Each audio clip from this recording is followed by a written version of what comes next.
Hey guys, how's it going? It's X666, X Iron Maiden, and it is finally time for my top 10 Sabaton songs.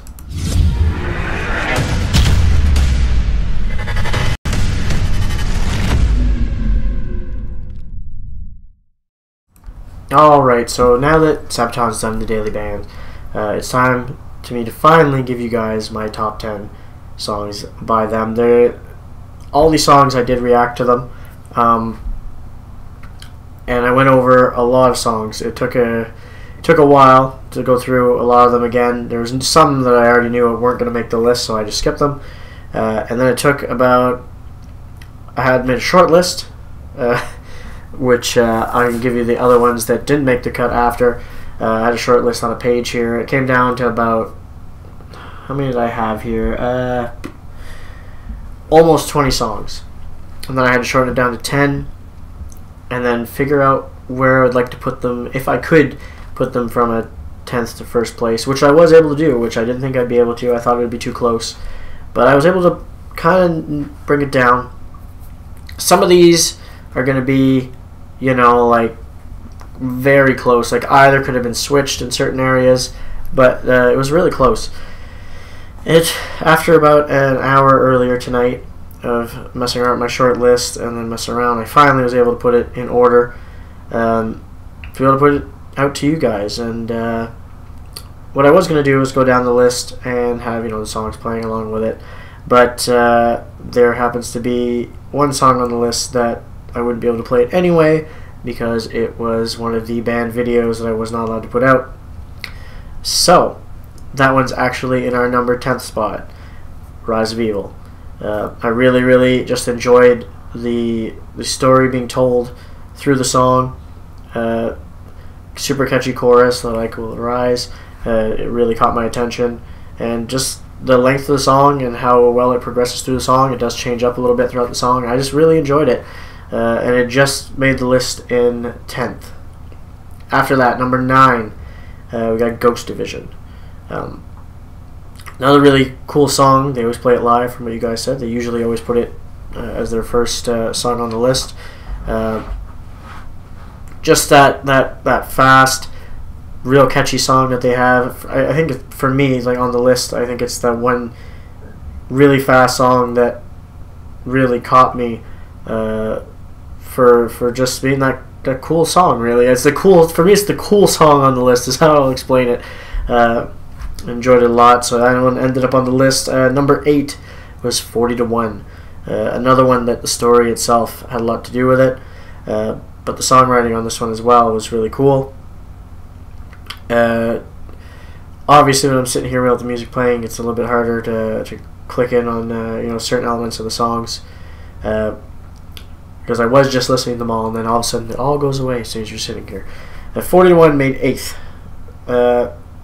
So Ghost Division and 40-1 were two that I wasn't completely sure which one I wanted to put in what position. That's what I came up with in the end. And the next two, 6th and 7th, are also two that I couldn't really decide, and just went with my gut on it after. So number 7 is Atero Dominatis. Another one that I really enjoyed is mostly the chorus is what really got me. A lot of these next songs coming up all the way up to 1, they basically made the list because of the chorus. The chorus of these songs is what really get me, because I can sing. I really, if I'm remembering them in my head and I really want to sing them, that's what was really caught my attention. You know, that's how I judged a lot of the Sabaton music after going through the list and thinking about it. Is whenever it was super catchy, the song in general, the song itself had to be good along with it. But if the chorus was really catchy and something I'd want to sing along to, it was something that I noticed that I was really looking forward to, and Atero Dominatis was one of those.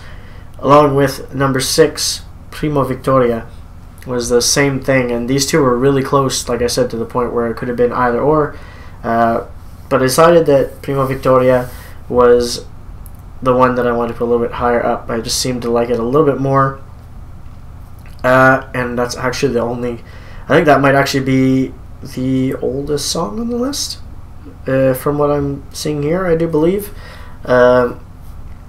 Surprisingly enough, though, before I continue with the top 5, what I thought when I was doing all the reaction stuff is that I was really leaning towards looking like The Last Stand and Heroes were going to be some of my favorite albums. But then after going through Music Again and all that, it ended up being more of their mid-range albums that I came back to, and that's what you're going to see here from the top 5, with number 5 being Long Live the King. I think we all knew Carlos Rex, if I could, I always pronounce it wrong, don't I? That album may actually be my favorite album. It seems to have a lot of the songs on it that I would just go back and listen to in general. And Long Live the King was the first one from that one that just stuck with me for, like, again, all these are mostly going to be chorus. After that and fourth, it was The Line from the North that made it on there. Another epic track from that album. And then again, we're going with another one off that album for third, with The Catalan's Prayer. So as you can see, apparently we figured out which album was my favorite. I just figured it out now just by the amount of songs that came from this album in the top spots. It just has to be that album. Last two, Cliffs of Gallipoli actually made it to second, and it surprised me that it did, but it actually, the chorus for some reason just grabs me every time I hear it, and I got right into it, especially hearing it as I had the Swedish Live on my phone at work, and it kept getting me every time. I was like, man, I really like this song, the riffs, everything along with it. It just didn't make it to first. And if you haven't guessed already which one's probably first, and I do believe I mentioned it before that I thought it would be first, and it is Carlos Rex. That song, I could sing that song all day. Just the whole song in general is what, since the first time I heard it, I think I already knew that it might be first. As I was continuously saying, the top 10 list is going to be coming soon, and at the end I already knew it was first. Even as we were still listening to songs, I did not think anything was going to beat it, and I was right. It ended up being first in my head for a long, long time. But some of them surprised me on the list. There was a few that surprised me. I didn't think Cliffs of Gallipoli was going to be so high. I thought it was going to be lower, but after going back and listening, it was way higher than I thought it would be. I was pretty sure of The Catalan's Prayer being on there, but I thought it was going to be second. But surprise, it wasn't. What I was surprised of when I made this list is that how it's really just put towards a few albums and not separated throughout their discography. I really wanted there to be other songs from other albums, but once I went through the short list and went through a bunch of the songs, it just happened to be from those few albums, right? And that's how it turned out. Other songs that were on my short list after going through a lot of their discography, just so you guys know which ones didn't make it, but were, they were thought about. Excuse me, guys. It's pretty fucking late now. The Art of War was on there. We also had The Price of a Mile. We had Metal Crew. Also had Gut mit uns. We had Uprising, which I think was the closest one to being on the list in that 10th spot. If it wasn't for Rise of Evil, I think that one would have been on the list in 10th. And we also had White Death. That one was probably the furthest one from making it on the list. But I did enjoy the story of it, so it made it on my short list anyway. But then once listening to it, I thought it was probably the weakest one off my short list, and was the first one to come off when I was going through it. Hopefully you guys enjoyed doing all the Sabaton with me anyway. Still, like I said, we still have a couple of videos to do, but they're just going to be thrown in whenever I can get to them. Some of them are a little long, especially doing all Sabaton songs in historical order. That one's a little bit long one. I think it's like 40-something minutes long, so I got to find the time to do that one. But we'll get to it eventually.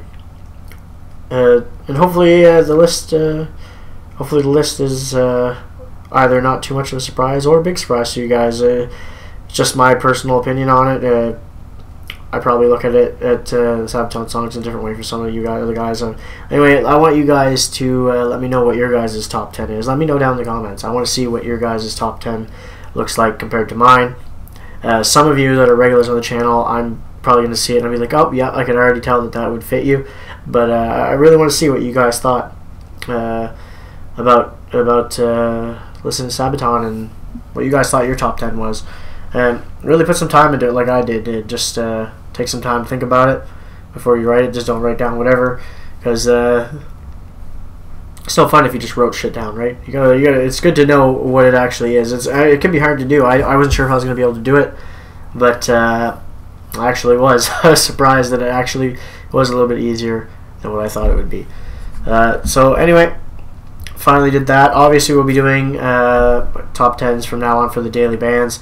So the next one will be Rammstein. Will be our next top 10 for whenever we get done that. That one will probably be a little bit smaller, a little bit easier to do because we'll probably have less songs to go through because we don't do live ones, unfortunately. But yeah. Anyway, make sure you guys hit a like on here. Don't forget to subscribe to see more from me. I'm also on Patreon if you'd like to support the channel. And as always, you guys have a good one. I'll catch you later.